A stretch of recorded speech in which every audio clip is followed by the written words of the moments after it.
Nous allons renouveler nos engagements sacerdotaux. Nous devons nous rappeler que nous sommes redevables d'un triple amour qui n'a fait qu'un. D'abord l'amour du Christ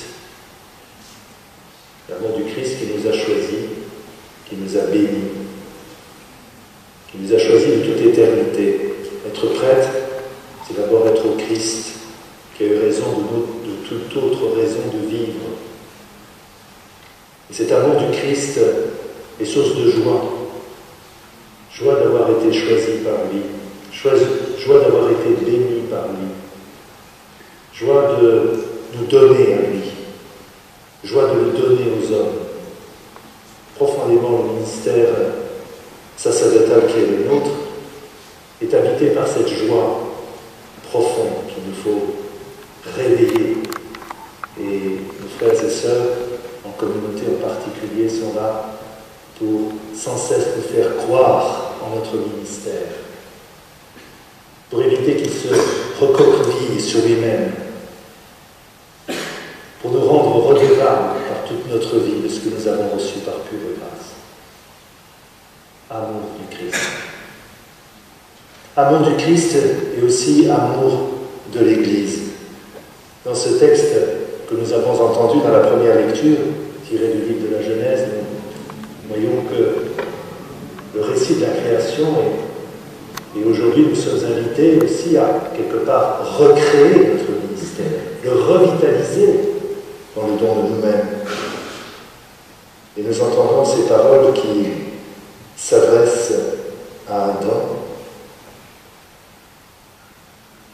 C'est Adam qui parle. Cette fois, voici l'os de mes os, la chair de ma chair, on l'appellera femme.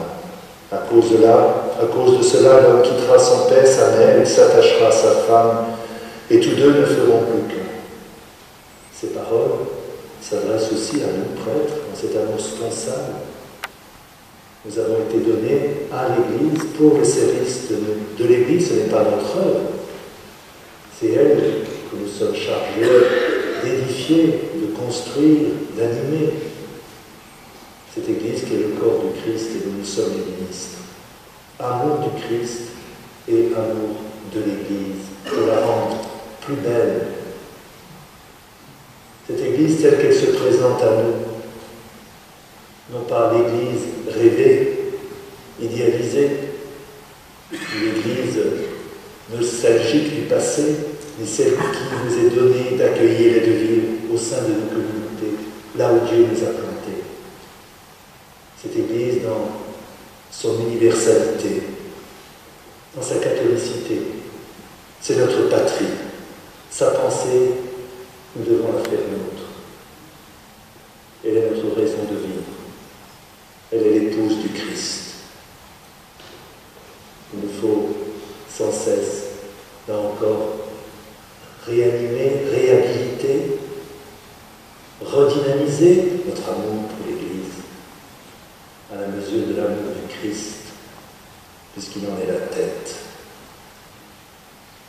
Être prêtre, c'est aimer sans compter le Christ.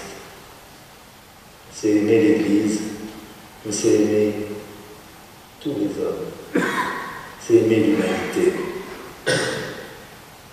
Cet amour de l'Église nous conduit à rejoindre cette humanité telle qu'elle est, à étendre notre amour bien au-delà de nous-mêmes, pour rejoindre cette humanité, pour la considérer avec le regard du Christ.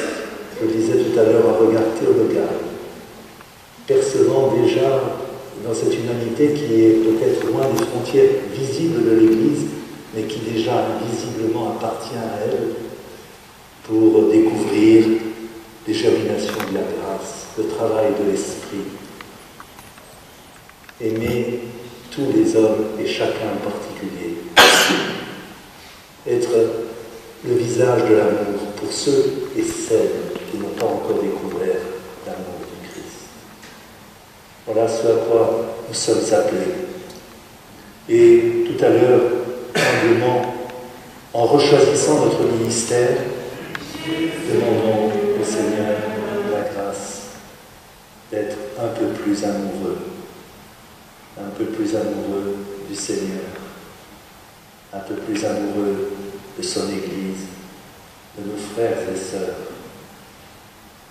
C'est ce qui est décisif, bien au-delà de nos programmes, de nos projets pastoraux, de nos plans pastoraux, sans doute nécessaires.